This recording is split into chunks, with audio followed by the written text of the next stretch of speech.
tocó de primera, vos si querés la agarrás. Cada jugada que sueño se hace realidad.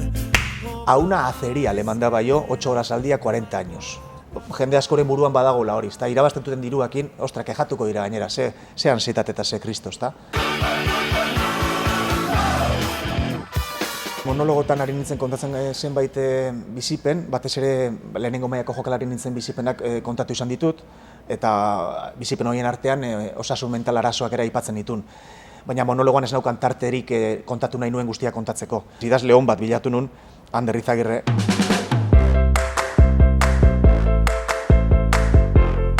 Orain, ni hau kontatzeagatik txapeldun, eske liburu hau komikoa da, naiz eta drama kontatu, eta komedia egiteko txapeldun ez da leku on bat. Bueno, esaten da komedia dela drama gehi denbora, ezta? Hau da, edozein egoera dramatiko denbora pasata gero komedian bilakatu daitekela.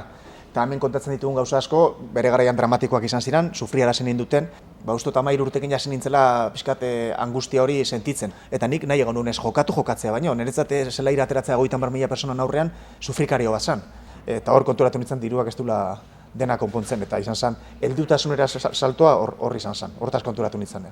Ostra, psikologo batena joan banitz, hau kontatu, orain zuri kontatzen eren izen bezala, eta arek lagundu izan balit, hori gestionatzen, ostra, nire ibilbidea pizkatxo bat hobea derrigor izan barzala. Oraindik orain ere hori nori kontatu diezaiokezu. Naiz eta ulertu, baina debilidade bat erakustea da, eta urrengo urtean kontratua berritzea nahi dozu, eta liburu aurkezpen baten, neska bat etorri zitzaidan, liburua sinatzeko nik, 23 urte zitun, eta esan zian, zuaitz, TOC, trastorno obsesibo-kompulsibo daukat duela, ez dakizen bat urtetatik diagnostikatuta, eta liburu honek balio izan dit, gurasoi esplikatzeko zer daukadan, ze ez ninduten ulertzen, ez zuten ulertzen zer pasatzen zitzaidan, eta liburu honekin ulertu dute zer dan pasatzen zaidana.